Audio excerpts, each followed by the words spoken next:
प्यारे बच्चों, आप सभी का यूट्यूब चैनल में स्वागत है। आज का टॉपिक है सेक्सुअली ट्रांसमिटेड डिजीज यानी एसटीडीज या उसी को कहते हैं यौन संचारित संक्रमण। आज हम सभी लोग यौन संचारित संक्रमण के बारे में पढ़ेंगे और इस चैप्टर का समापन भी करेंगे। उसके बाद जब ये चैप्टर समाप्त हो जाएगा उसके बाद जेनेटिक्स एंड इवोल्यूशन शुरू हो जाएगा। यूनिट 7 में जेनेटिक्स एंड इवोल्यूशन है। इस चैप्टर को समाप्त करने के बाद जेनेटिक्स पढ़ाया जाएगा। तो आज हम सभी लोग फिलहाल पढ़ते हैं सेक्सुअली ट्रांसमिटेड इन्फेक्शंस या यौन संचारित संक्रमण या सेक्सुअली ट्रांसमिटेड डिजीजेज या एसटीडीज। देखते हैं, सीधे हिंदी पढ़ाते चलते हैं, बोलते नहीं तो बहुत टाइम लग जाएगा। देखते हैं, डिजीजेज और infections which are transmitted through the sexual intercourse are collectively called sexually transmitted disease या और वेनेरियल डिजीज वीडी या उसी कहते हैं रिप्रोडक्टिव ट्रैक्ट इन्फेक्शन आरटीआई, यानी जो सेक्सुअल इंटरकोर्स के द्वारा रोग फैलते हैं उन्हें हम कहते हैं सेक्सुअल ट्रांसमिटेड डिजीज या उसी को कहते हैं वेनेरियल डिजीज वीडी या रिप्रोडक्टिव ट्रैक इन्फेक्शन आरटीआई कहते हैं। और उसका एग्जाम्पल दिया है gonorrhoea, syphilis, genital herpes, chlamydiasis, genital warts, trichomoniasis, hepatitis B इत्यादि। और एड्स भी है, एड्स लास्ट में दिया hepatitis B and of course दिया हुआ the most discuss infection the recent years, यानी आजकल सबसे ज़्यादा पॉपुलर रोग है क्या? HIV human immunodeficiency virus के द्वारा जो होता है। Ads acquired immuno deficiency syndrome और सम कॉमन स्टडीज, यानी आजकल बहुचर्चित रोग एड्स है और जो एचआईवी नामक वायरस के द्वारा होता है। और उसके बाद देखते हैं, अब सीधे हम हिंदी बोलते चले जाते हैं। देखते हैं,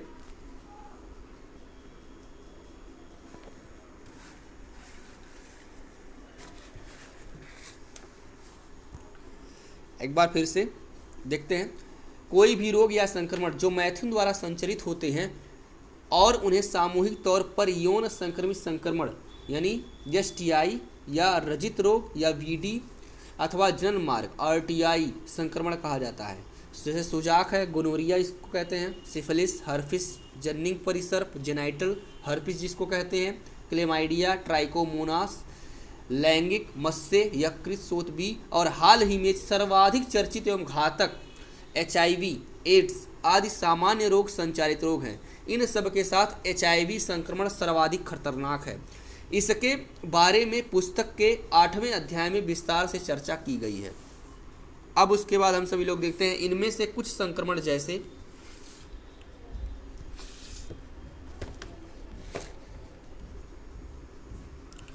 और उसके साथ साथ देखेंगे जो हेपेटाइटिस बी और एचआईवी है, इसका इन्फेक्शन निम्न के द्वारा फैल सकता है। कैसे फैलता है? इन्फेक्टेड नीडल्स यानी इन्फेक्टेड नीडल्स को लगाने से, ब्लड ट्रांसफ्यूजन यानी इन्फेक्टेड ब्लड अगर है एचआईवी एड्स से ग्रसित और अगर स्वस्थ पुरुष पर चढ़ा दिया जाए स्वस्थ ह्यूमन में तो हो सकता है। सर्जिकल इंस्ट्रूमेंट्स के द्वारा हो सकता है। इन्फेक्टेड मदर से फोइटस को यानी गर्भस्थ शिशु को हो सकता है। फिर हेपेटाइटिस बी, जेनाइटल हर्पिस और उसके साथ साथ एचआईवी इन्फेक्शन को छोड़कर बाकी सभी स्टडीज पूरी तरह से क्योरेबल हैं यानी सही होने वाले हैं।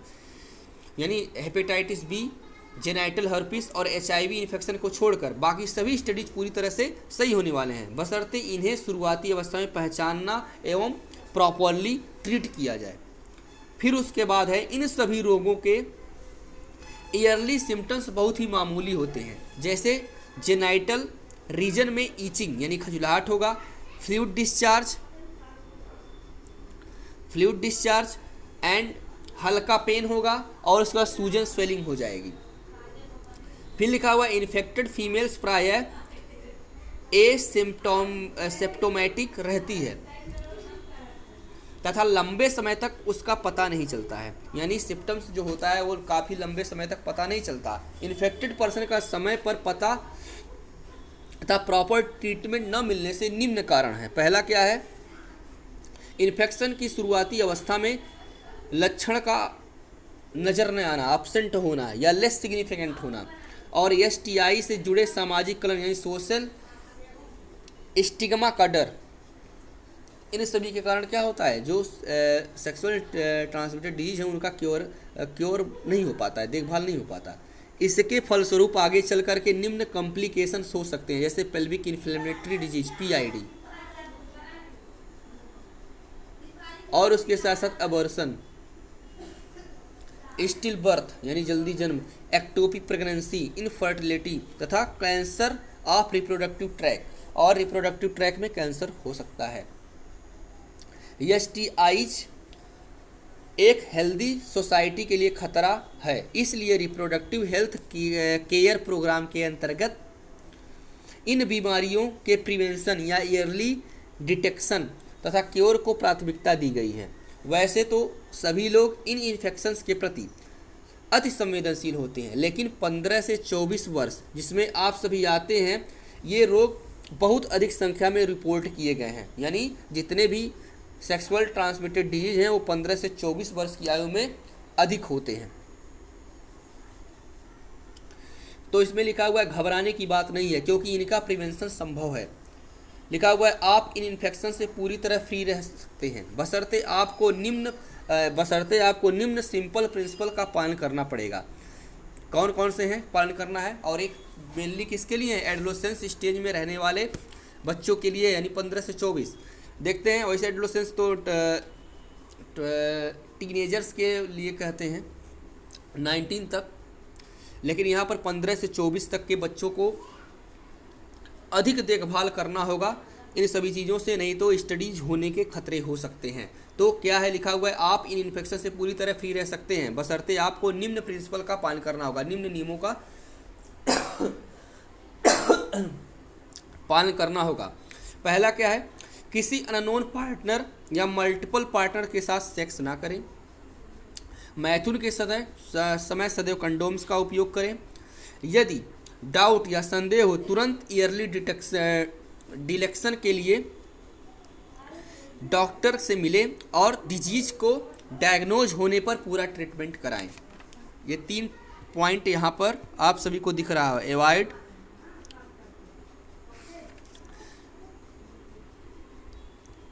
Avoid with unknown partners, multiple partners, ये दिख रहा है। Always use condoms during coitus. In case of doubt one should be qualified doctor for early detection and get complete treatment it diagnose with disease. यानी क्या करते हैं, यदि संदेह हो तो तुरंत क्या करें, डिटेक्शन कराएं। किससे? किसी योग्य डॉक्टर से, और डिजीज को डायग्नोज होने पर पूरा ट्रीटमेंट करें। उसके बाद अब आता है इनफर्टिलिटी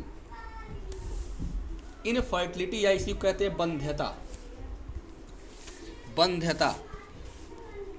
बंध्यता के बारे में देखते हैं। भारत सहित पूरे विश्व में कपल्स इनफर्टाइल हैं, अर्थात अनप्रोटेक्टेड सेक्सुअल कोहैबिटेशन यानी असुरक्षित यौन संबंध के अलावा वे बच्चे पैदा करने में असमर्थ हैं। तो इसके कई कारण हो सकते हैं, जैसे फिजिकल,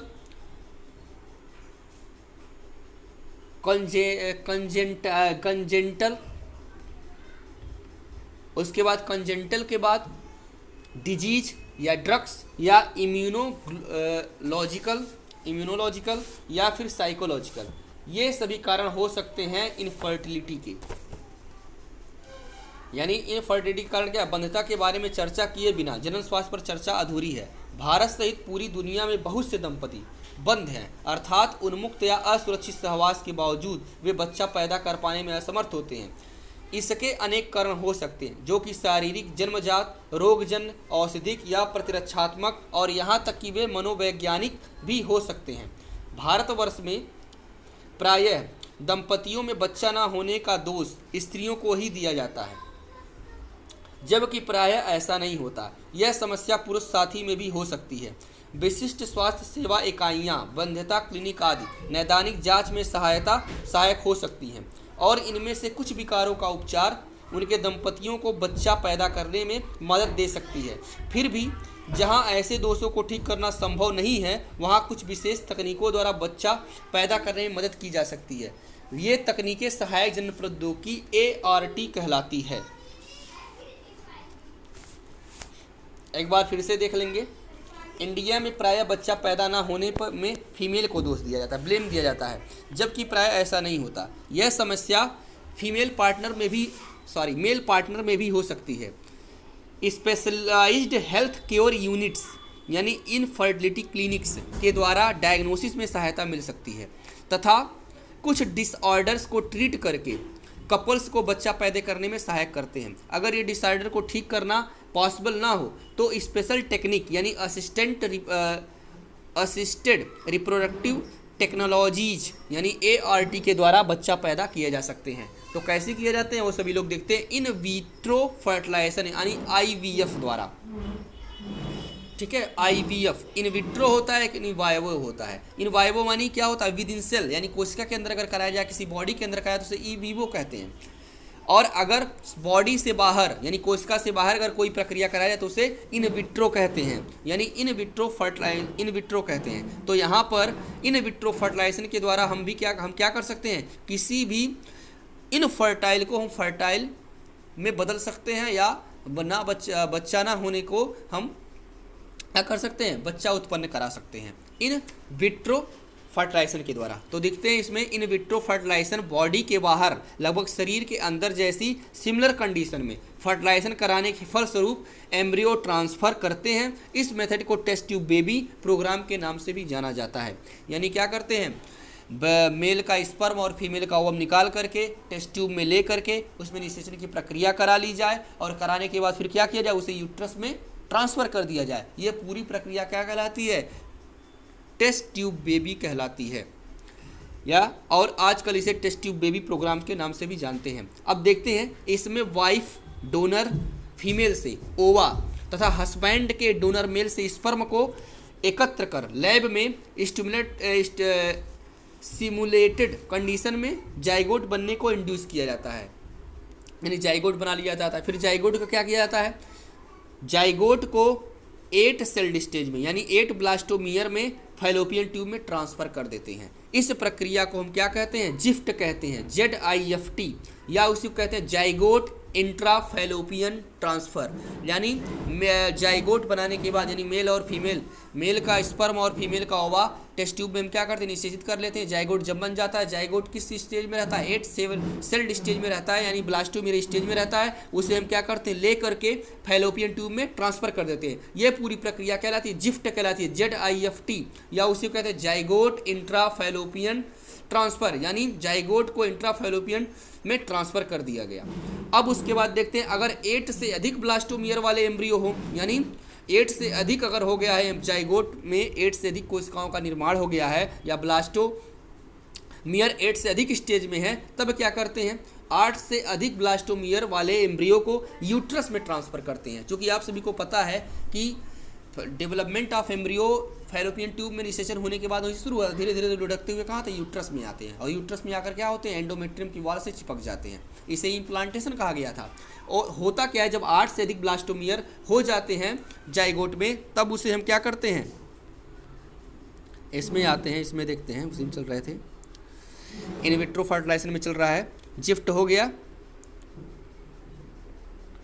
जिफ्ट जाइगोट इंट्राफैलोपियन ट्रांसफ़र। अब उसके बाद बताया जा रहा है uterine transfer, intra uterine transfer.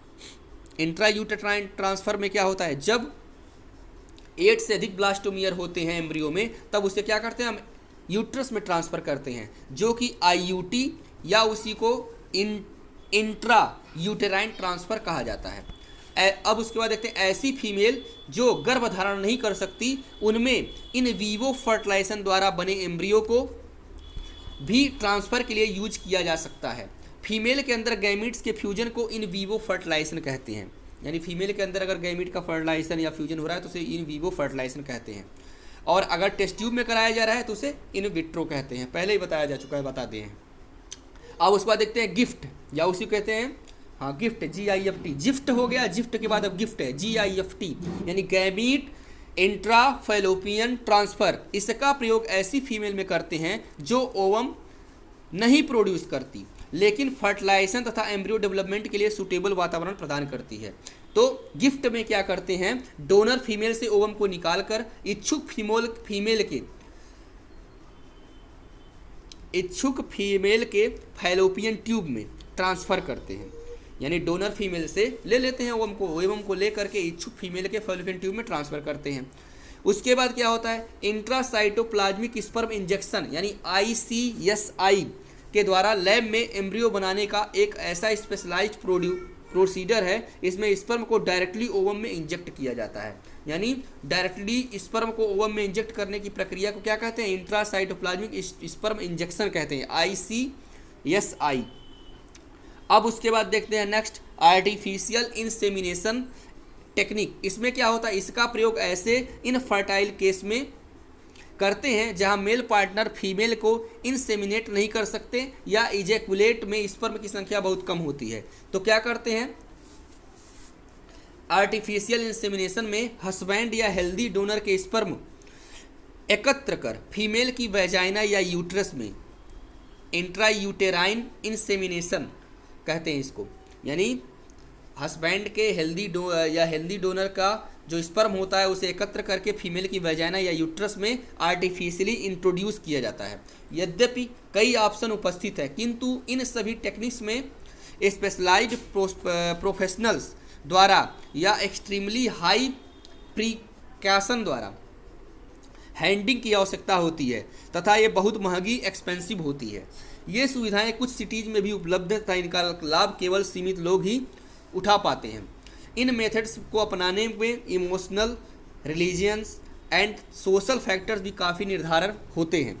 इन सभी प्रोसीजर में अल्टीमेट एम संतान प्राप्ति है। भारत में कई अनाथ तथा दीनहीन बच्चे हैं जिनकी यदि केयर न की जाए तो वे जीवित नहीं रहेंगे। हमारे देश का कानून शिशु को लीगल एडाप्ट यानी गोद लेना की परमिशन देता है तथा जो कपुल बच्चे के इच्छुक हैं उनके लिए संतान प्राप्ति का भी यह बेस्ट मेथड है।